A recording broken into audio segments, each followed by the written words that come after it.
తెలంగాణ రాష్ట్ర ప్రభుత్వము ఫిబ్రవరి నెలకు సంబంధించిన పెన్షన్ లబ్ధిదారులకు సంబంధించినటువంటి అమౌంట్‌ని అయితే విడుదల చేసిందండి. సో, దీనికి సంబంధించి కొన్ని జిల్లాల యొక్క పత్రికా ప్రకటనలైతే రావడం జరిగిందనమాట. సో, పత్రికా ప్రకటనలో ఏమి పేర్కొన్నారు అనే వివరాలను మీకు తెలియజేస్తాను. అదేవిధంగా ఈ పెన్షన్ అమౌంట్ పోస్టల్ శాఖకైతే ఈ యొక్క బట్వాడా చేయబడి ఉంటుంది కాబట్టి, ఆ అమౌంట్‌ని 31వ తేదీ లోపల మీరు ఎవరైతే పోస్ట్ శాఖ ద్వారా అయితే ఈ యొక్క అమౌంట్ అనేది పెన్షన్ అమౌంట్ తీసుకుంటున్నారో వారు వెంటనే 31వ తేదీ లోపల వెళ్ళి తీసుకోండి అని చెప్పి సమాచారము. అదేవిధంగా కొంతమందికైతే బ్యాంకులకైతే అమౌంట్ అనేది చెల్లించినట్లయితే తెలుస్తోంది. అయితే ఫిబ్రవరి నెలకు సంబంధించినటువంటి ఈ పెన్షన్ అమౌంట్ అనేది మీకు చేరిందా లేదా ఒకసారి కామెంట్ సెక్షన్‌లో తెలియచేయండి. ఇక పత్రికా ప్రకటన వచ్చినటువంటి ఈ జిల్లా గురించి అయితే మనం ఈ వీడియోలో అయితే మాట్లాడుకుందాం. అలానే ఫ్రెండ్స్ 2,00,000 కొత్త పెన్షన్లకు బడ్జెట్ అయితే కేటాయింపులు అయితే జరిగాయన్నమాట. ఈ 2,00,000 కొత్త పెన్షన్లలో ఏ పెన్షన్లకు అవకాశం ఇస్తారు అనే వివరాలు రాబోయే రోజుల్లో అందిస్తాను. వాటికి సంబంధించినటువంటి డాక్యుమెంట్స్ ఏమేమి ఉండాలి, అప్లికేషన్ ఎలా చేయాలి, ఈ వివరాలను ముందు రోజుల్లో తెలియజేస్తాను. ఆ వివరాలు మీరు మిస్ అవ్వకూడదనుకుంటే మన ఛానల్‌ని సబ్స్క్రైబ్ చేసుకోండి. ఇక టాపిక్‌లోకి అయితే వెళ్దాం. ఇక్కడ మీరు ఒకసారి చూడండి ఫ్రెండ్స్, పత్రికా ప్రకటన అయితే రావడం జరిగిందనమాట.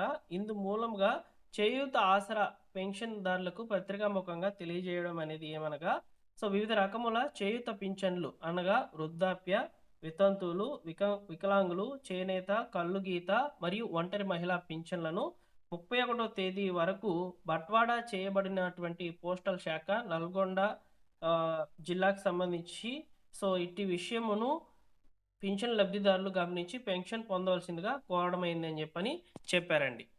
కాబట్టి ఇక్కడ బట్వాడా చేయబడినటువంటి పోస్టల్ శాఖ ఎక్కడైతే ఉంటుందో అక్కడికి వెళ్ళి మీరు ఈ యొక్క నల్గొండ జిల్లా వాసులు ఈ యొక్క పెన్షన్ అమౌంట్ అనేది తీసుకోండి అని చెప్పి సమాచారం. అదేవిధంగా పింఛన్ లబ్ధిదారులు పెన్షన్ అమౌంట్ అనేది తీసుకునే సమయంలో కొన్ని విషయాలను గుర్తుపెట్టుకోవాలి. పెన్షన్దారులు ప్రభుత్వము వారు ప్రవేశపెట్టిన ముఖ గుర్తింపు సాఫ్ట్వేర్ ద్వారా పెన్షన్ పొందవలసి అయితే ఉంటుంది కాబట్టి మీరు ఖచ్చితంగా ఇక్కడ పోస్ట్ ఆఫీస్కి అయితే వెళ్ళి అక్కడ ఐరీస్ అనే ఒక ఎక్విప్మెంట్ ఉంటుందన్నమాట. దాంతో ఫోటో అనేది క్యాప్చర్ చేసుకుంటారనమాట.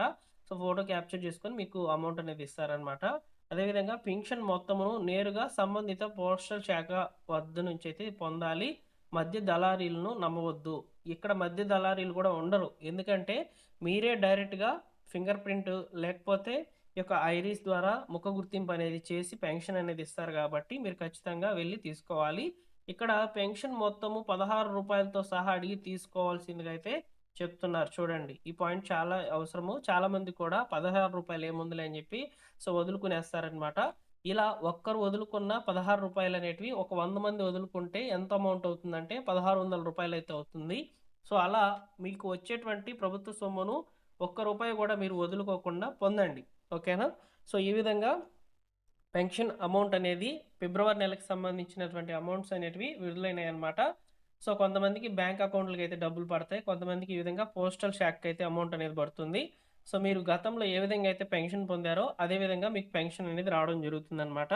ఒకవేళ మీకు ఇక్కడ పోస్టల్ శాఖకి అమౌంట్ రాకపోతే బ్యాంక్ అకౌంట్ పడిందా లేదా ఎలా చూసుకోవాలంటే దీనికి సంబంధించి అఫీషియల్ సైట్లోకి అయితే వెళ్ళాలి. దీని కొరకు మీరు చేయూత పెన్షన్ వెబ్సైట్లోకి అయితే రండి. వచ్చిన తర్వాత ఇక్కడ మనకు కొన్ని ఆప్షన్స్ అయితే ఇచ్చున్నారు చూడండి. ఫస్ట్ ఆఫ్ ఆల్ ఇక్కడ కొన్ని ఆప్షన్స్ అయితే సెలెక్ట్ చేసుకోవాలన్నమాట. డిస్ట్రిక్ట్ అనేది సెలెక్ట్ చేసుకోండి, మీరు ఏ జిల్లాకు సంబంధించిన వాళ్ళు. తర్వాత మీ యొక్క మండలాన్ని అయితే సెలెక్ట్ చేసుకోండి. తర్వాత మీ యొక్క పంచాయతీని అయితే సెలెక్ట్ చేసుకొని ఇక్కడ మనం చూసుకున్నట్లయితే పెన్షనర్ నేమ్, ఆధార్ కార్డులో పెన్షనర్ నేమ్ ఏ విధంగా ఉంటుందో ఆ నేమ్ని అయితే ఇక్కడ ఇవ్వండి. తర్వాత మీ యొక్క రేషన్ కార్డు ఏదైతే ఎఫ్ఎస్సి కార్డు ఉంటుంది కదా, ఫుడ్ సప్లై కార్డు, దానికి ఫుడ్ సేఫ్టీ కార్డు, దానికి సంబంధించినటువంటి హెడ్ ఎవరైతే ఉన్నారో వారి పేరు అయితే ఈ బాక్స్లో అయితే ఇవ్వండి. ఇచ్చిన తర్వాత సెర్చ్ చేయండి. మీ యొక్క పెన్షన్ అమౌంట్ అనేది వచ్చిందా లేదనేది ఇక్కడ చూపిస్తుంది అనమాట. ఇక్కడ డైరెక్ట్గా మీ యొక్క జిల్లాకు సంబంధించిన వాళ్ళ యొక్క వివరాలు కూడా సెర్చ్ చేసుకోవచ్చు, వస్తాయన్నమాట. ఈ విధంగా అయితే పేర్లు అనేవి వస్తున్నాయి చూడండి. వచ్చిన దాంట్లో మీ పేరు ఉందా లేదా చూసుకోండి. అంటే లబ్ధిదారుల లిస్టులో మీ పేరు వచ్చిందా లేదనేది చూసుకోవచ్చు అనమాట.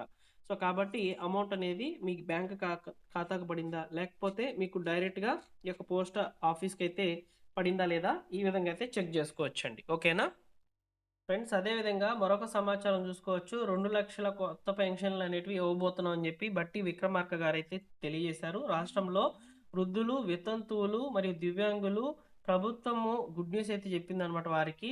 అర్హులైనటువంటి 2,00,000 మందికి నూతనంగా పెన్షన్లు మంజూరు చేస్తామని ఆర్థిక మంత్రి అయితే బట్టి విక్రమార్క అయితే ప్రకటించారనమాట. ఈ పథకం కోసం బడ్జెట్‌లో వచ్చేసి దాదాపు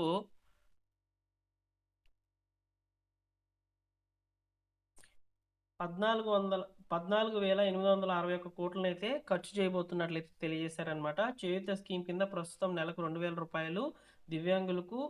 4,000 అయితే పెన్షన్ అనేది వస్తుందని చెప్పి ఒకసారి గుర్తు చేశారు. అయితే ఇక్కడ పెన్షన్ అమౌంట్ అనేది పెంపుదల కాకుండా కొత్త పెన్షన్లకు అవకాశం ఇస్తామని చెప్పారు. ఇదొక శుభవార్తగా అయితే చెప్పవచ్చు.